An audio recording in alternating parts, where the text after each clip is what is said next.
finir pendant qu'on était confinés, et on va pas blatter pendant 40 ans, donc on est parti sur les films.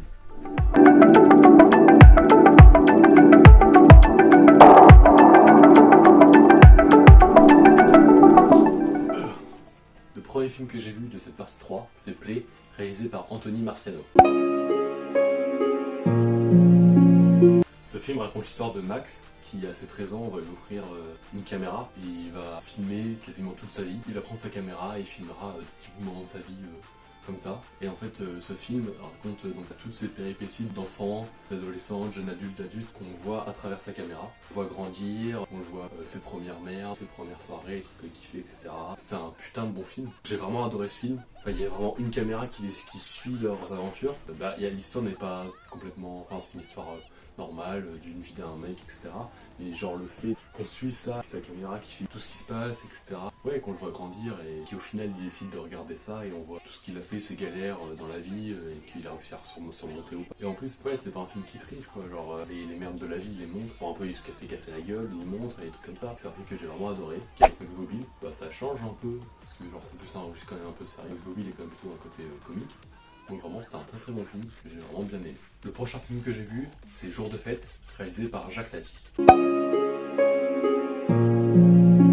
J'avais vu dans la partie 1 quand j'avais pas encore vu ce film, de le voir dans le générique entre guillemets, ça leur avait envie d'aller le regarder. Du coup moi je me suis dit ouais ça va être un bon film que j'ai bien aimé. Ah bah pas du tout. L'histoire c'est des forains qui s'installent dans un petit village, et ils ont un manège, et c'est un cinéma leur manège.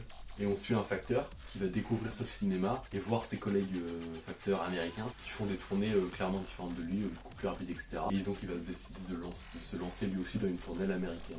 Donc voilà, donc ce film raconte ça, mais en vrai, c'est surtout la fin. Les forains, ça c'est le début. Il se passe des trucs qui ont vraiment aucun intérêt, je trouve. Je pense que ce film aurait pu être un court métrage, ça aurait été beaucoup mieux, même bon, il dure pas trop longtemps.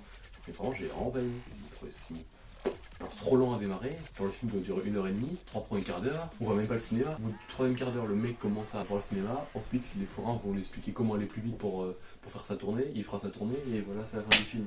Non j'ai pas accroché. Bon déjà c'est en noir et blanc donc c'est plus compliqué, mais non j'ai pas aimé du tout. J'ai trouvé il se passait rien, genre les 3 premiers quarts d'heure je me suis vraiment fait chier. J'ai pas du tout aimé ce film. Donc voilà, c'était un film que je devais voir pour l'école de cinéma. Bah, désolé, je l'ai pas aimé. Le prochain film que j'ai vu, c'est Nos étoiles contraires, réalisé par Josh Bone. Donc Nos étoiles contraires, c'est un film que je pensais pas vraiment regarder. C'est ma copine qui m'a dit ouais c'est un film bien, vas-y on le regarde. Et comme on était ensemble en appel, on regardait le film en même temps. Et donc ce film, ça raconte l'histoire de Hazel, qui est atteinte de problèmes respiratoires. Sur le conseil de sa mère, elle va aller à un groupe de soutien pour les enfants qui ont des difficultés, handicapés, qui ont des cancers, des maladies, des trucs comme ça. Et elle va y rencontrer Augustus, qui lui, à cause d'un cancer, a perdu sa jambe. Et tous les deux, ils vont se lier d'amitié, puis d'amour. Lui va retrouver son écrivain préféré, ils vont aller à Amsterdam, parce qu'on écrivain préféré à Amsterdam et tout. C'est une petite histoire de vie de deux personnes qui n'ont pas eu beaucoup de chance dans leur vie justement, et qui arrivent à être heureux et être follement amoureux. Vraiment, c'est un film à voir. J'ai vraiment adoré ce film. La fin elle est très triste, j'en ai chialé comme une merde, mais vraiment ce film est super bien. Alors, je pensais pas dire de ça dessus, mais vraiment j'ai vraiment bien aimé ce film. Alors j'ai été surpris de ce film, il vous fera passer par pas mal d'émotions différentes. C'est vraiment un très très très bon film que j'ai bien apprécié. Le prochain film que j'ai vu c'est Comme des garçons, réalisé par Julien Allard. Ce film c'est une comédie encore avec Max Bobby, qui est encore dans un registre différent. Ça raconte la création de la première équipe féminine de foot en 1969, si je ne me trompe pas. Et donc ça va raconter comment, juste pour une kermesse au départ, cette équipe va être créée. Elle va s'avérer que dans ses rangs, il y aura une joueuse qui sera plutôt forte parce que c'était la fille d'une ancienne star. Mais tout ensemble, elles vont réussir à créer un groupe et être vraiment fortes. Voilà, elles vont faire plein de matchs et tout, même si elles auront des bâtons dans les roues parce que les gens veulent pas les voir jouer au foot, etc. Qui vont se battre pour avoir une licence et tout, créer une vraie ligue de foot féminin. Ouais, c'est un plutôt bon film que j'ai plutôt bien aimé. Ça parle du foot que j'aime bien. Surtout en ce temps confinement, il n'y avait pas beaucoup de foot. Il n'y a pas de foot à se mettre là-dedans. Petit film sur le foot, ça fait du bien. Ouais, c'est un plutôt bon film, une plutôt bonne comédie, on rigole. Et puis ça nous montre quand même comment les femmes ont dû se battre pour pouvoir créer leur ligue de foot féminine, pour qu'elles puissent jouer, que leur mari les autorise, etc., etc. Vraiment, c'était un plutôt bon film que j'ai plutôt bien aimé. Ça va. Le prochain film que j'ai vu, c'est The Social Network, réalisé par David Fincher. Donc ce film, ça raconte l'histoire vraie de Mark Zuckerberg, le patron de Facebook, celui qui l'a créé. Ça va raconter sa vie d'étudiant en 2003, comment il a créé Facebook et tout ce qui s'est passé durant la création de Facebook, jusqu'à être le multinational vraiment qu'on connaît aujourd'hui, qui a tout racheté quoi. C'est un film que j'ai plutôt bien aimé. C'est quand même un peu un film documentaire sur la vie d'un personnage important. C'est quand même une histoire vraie, comme Mandela ou comme Le cas Richard Jewell, c'est des films que j'aime bien. Et donc ouais, j'ai plutôt bien aimé ce film. Ça montre des facettes de Mark Zuckerberg que je connaissais pas. Je pensais pas qu'il était comme ça, que techniquement il a un peu volé l'idée de Facebook, donc il a remis Annie à sa sauce et tout, puis viré son associé, enfin et tout, genre c'est quand même pas mal de magouilles que je pensais pas qu'il pouvait y avoir et tout. C'est plutôt un bon film sur un personnage quand même important de notre société actuelle quoi. Le prochain film que j'ai vu, c'est L'Horloger de Saint-Paul, réalisé par Bertrand Tavernier. C'est l'histoire d'un horloger qui a été abandonné par sa femme et du coup il vit seul avec son fils qu'il a élevé. Un jour, la police a fait une perquisition à son domicile pour retrouver son fils, car celui-ci est en fuite avec sa compagne, car il a tué le patron de l'usine où travaillait sa femme. Et du coup, l'horloger va se rendre compte qu'il connaît pas vraiment son fils, il pensait le connaître, mais il fait des choses qu'il ne pensait pas capable. Quand celui-ci va finir par se faire arrêter, il essaie de pouvoir entrer en relation avec lui et créer une vraie relation père-fils qu'il pense qu'il y avait, mais qui en fait au final il n'y a pas. Je ne saurais pas vous dire si j'ai vraiment bien aimé ou pas ce film. Je pense il est un peu au milieu quoi. L'histoire est plutôt pas mal. Après, c'est pas non plus trois pattes à un canard comme on dit. Je suis un peu mitigé sur ce film, il est plutôt bien, il y a une petite histoire de police machin.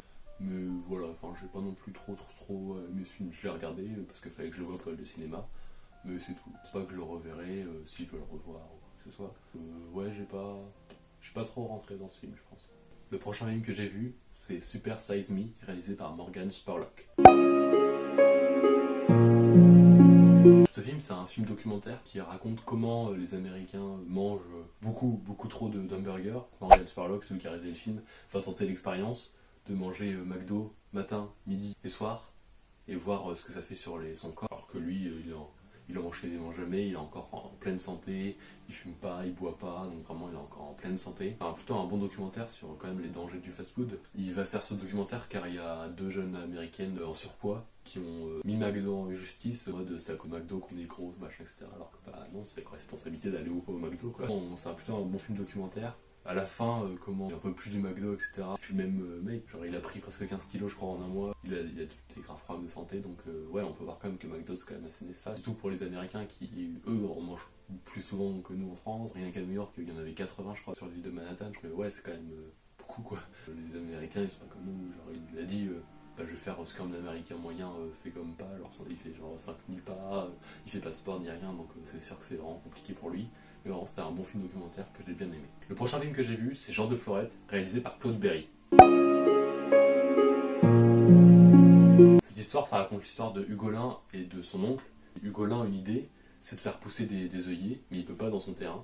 Donc il veut récupérer le terrain du voisin, et du coup son oncle va aller le voir, et il veut pas, mais il va accidentellement le tuer. Ils vont se dire c'est bon, il pensait qu'il avait aucune famille, il pense pouvoir récupérer son terrain parce que lui il a une grande truc d'eau et qu'il a besoin de beaucoup d'eau pour ses œillets. Il va s'avérer qu'en fait il avait un héritier, Jean de Florette, qui est un bossu, qui a une femme et une fille et qui donc va prendre la ferme et va créer un élevage de lapins. Et du coup Colin il va tout faire pour récupérer un terrain en le dégoûtant, en l'aidant pas s'il a besoin d'eau, etc. Sans lui dire qu'il y a une source où il pourrait se servir. Maintenant il lui dit rien du tout et il garde tout pour lui jusqu'à ce qu'il finisse par en mourir. Et donc sa femme va être obligée de vendre et du coup Colin va pouvoir récupérer le terrain. C'était un film plutôt cool, ça va, j'ai plutôt bien aimé. Genre Daniel Auteuil, je l'ai pas reconnu au début, je te demandais c'est qui et tout. Aussi il était plus jeune que dans l'adversaire que j'ai vu au tout début de ce défi. Mais ouais, au début je l'avais pas reconnu, parce que je savais qu'il y avait Auteuil dans ce film. Mais j'arrive pas à voir où il était au début et puis j'ai vu que c'était lui qui jouait Hugolin. C'est un film que je sais pas si je l'ai bien aimé, mais ouais, j'ai apprécié le regarder. Le prochain film que j'ai vu, c'est Inséparable, réalisé par Varan Tsoudjian. Inséparable, c'est un film qui est sorti récemment, avec Alban Ivanov et Ahmed Silla, qui sont tous les deux des humoristes de qualité, qui sont vraiment drôles, etc. Ça raconte l'histoire du personnage d'Ahmed Silla, Mika, va faire de la prison parce qu'il a escroqué son patron, et en prison il va rencontrer Alban Ivanov qui se prend un peu pour un russe, etc. alors que pas du tout. Mais comme il est un peu recherché, etc., en sortant de prison, il va changer d'identité, il va partir loin, etc. Et il va refaire sa vie dans une super entreprise avec une super maison, et il va se marier, etc. Au bout de 3 ans à peu près, il y a Alban Ivanov qui le retrouve, et qui va commencer à gâcher sa vie, comme il a changé de nom, et que voilà. Et Alban Ivanov est super content de le retrouver, etc. Et donc c'est cette histoire de comment il va réussir à s'en sortir, et comment il va réussir à se marier. Donc sa belle famille découvre sa véritable identité parce qu'ils ne savent pas vraiment grand chose de lui. Mais en tout cas c'était un bon film, un film comique assez drôle et que j'ai bien aimé. Le dernier film que j'ai vu pour l'instant, c'est Le Clan des Siciliens, réalisé par Henri Verneuil. film raconte l'histoire de Roger Sarté, qui a été arrêté et mis en prison grâce au chef du clan des Siciliens, qui est joué par Jean Gabin, pour le faire évader, pour qu'ils travaillent ensemble sur un audacieux hold-up. Mais c'est sans compter le commissaire, qui est joué par Lino Ventura, qui fera tout pour arrêter Roger Sarté, et aussi le clan des Siciliens. Ouais, c'était plutôt un bon film d'action que j'ai bien aimé. Pour l'instant, les films avec Alain Delon, ils sont plutôt cool, ouais, c'est des films de truands et tout que j'aime bien. Bah ouais, pour le dernier film que j'ai vu pour l'instant, ouais, il est plutôt cool, et j'ai plutôt bien aimé. L'histoire est cool, il y a de l'action, etc., on s'ennuie pas. J'ai pas vu passer le film, il était vraiment bien. Un beau film de truands, etc., sur un hold-up, vraiment cool.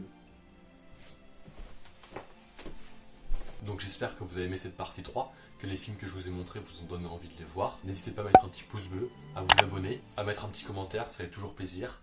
Et à très bientôt pour la partie 4 de Voir 40 films en quarantaine.